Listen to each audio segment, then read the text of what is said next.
we now have to go to the next question, which is our last question in this exercise. In this question, we are told that the universal set is equal to a set of numbers 1, 2, 3 up to 10. N is a set of even numbers. F is a set of numbers divisible by 5. And G is these are numbers greater than 3.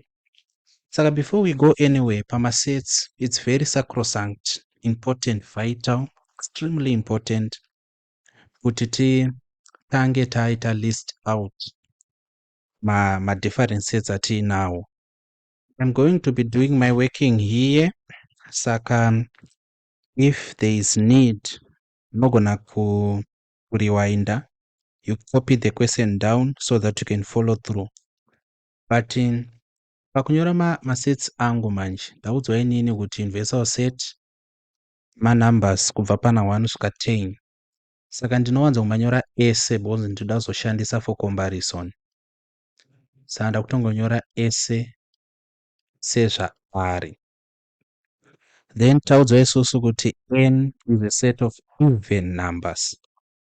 So n automatically is subset universal set. Saka tikuda kutsvaga ma even numbers ari between what? 1 and 10. Saka of course we have 2, 4, 6, including 10 yacho. Like this. Tadaro manje tava taudzwa isusu kuti tina f numbers divisible by 1. So f is equal to, numbers divisible by 5. Saka tina 5 padaita 10. Ndo ega manamba anokwanisa kudividwa na 5 ari within the universal set. Ndokubva taudzwa pamberi kuti tina g. Zvanzi g, these are numbers greater than 3.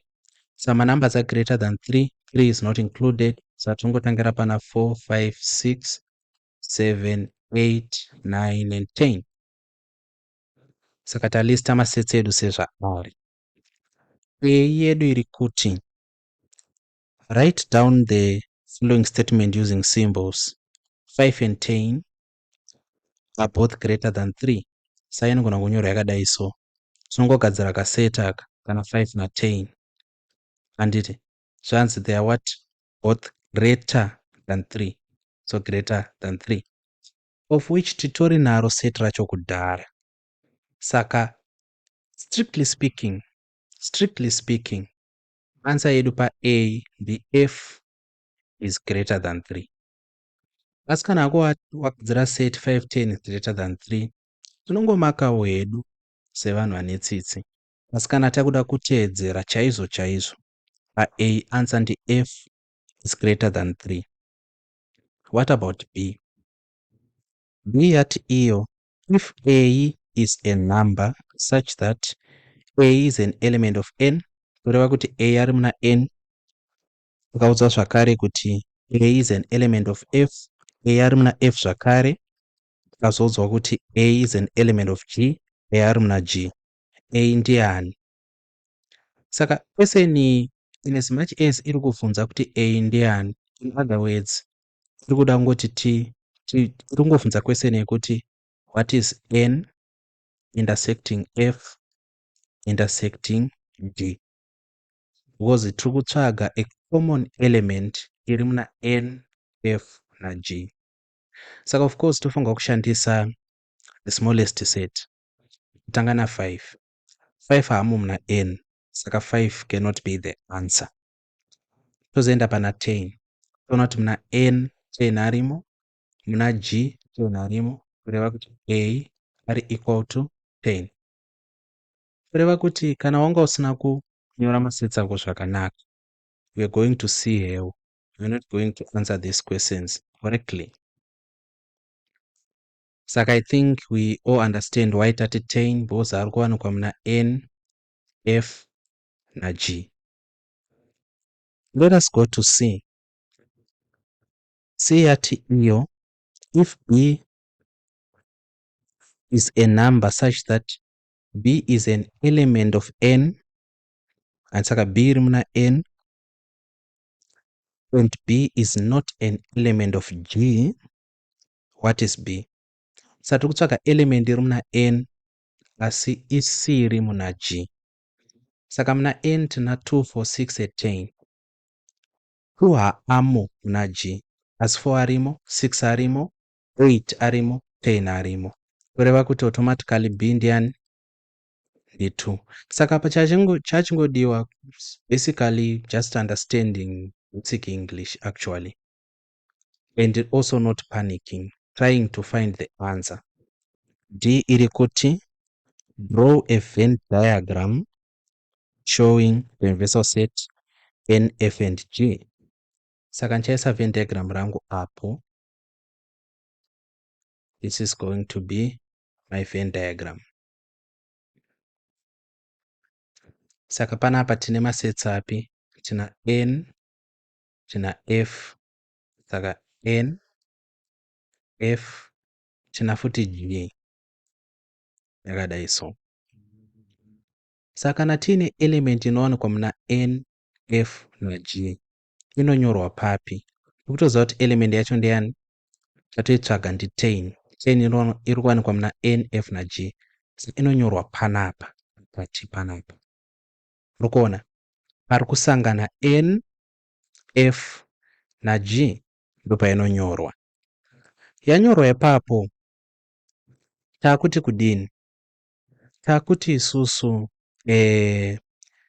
let us look maybe muna F, because F is the smallest element and the smallest set. F is the smallest set.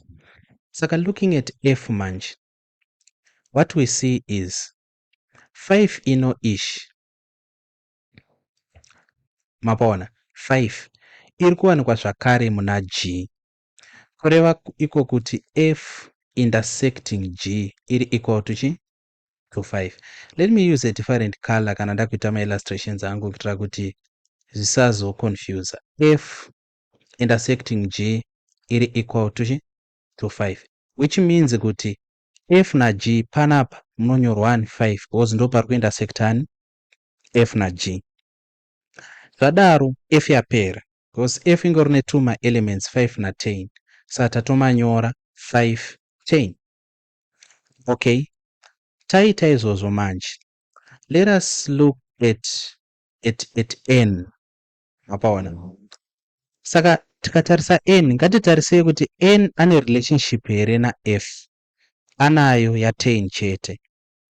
Kureva iko kuti pana N intersecting F like exclusively, tisingaverengi 10 iri kuwanikwa in all sets, we have nothing pa region inoi because 5 uyu haamo muno umu.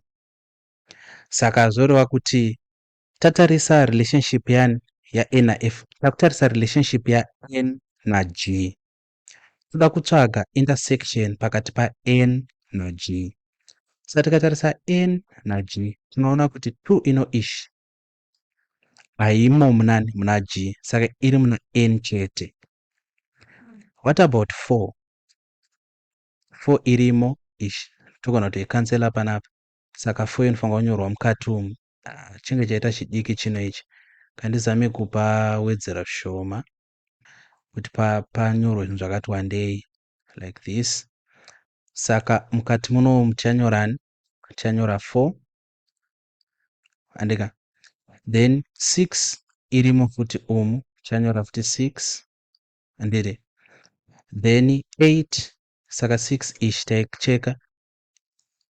8 irimo futi umu, saka chanyorani? 8.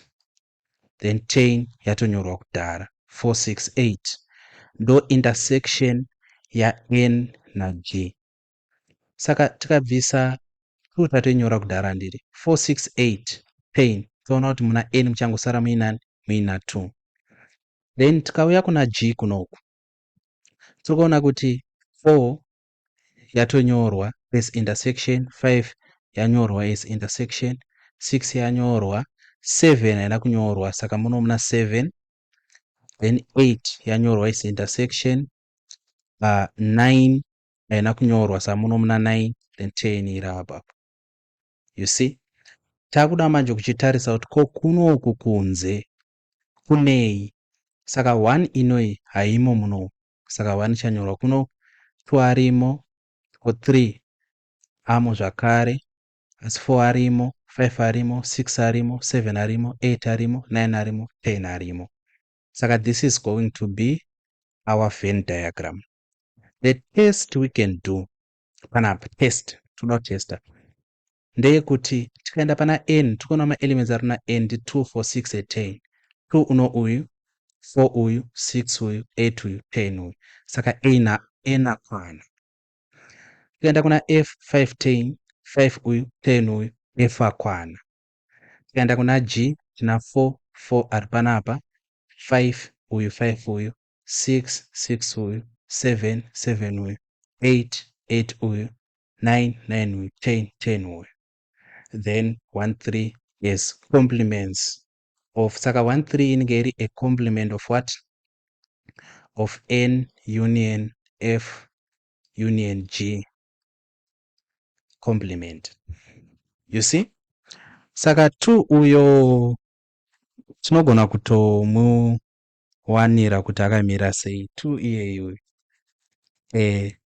at least aonekwa kuti is a stand alone. 2 is a stand alone. Haisi kuwanikwa muna f zvakare, haisi kuwanikwa muna g, iri kungowanikwa muna n. So this is the work we wanted to do.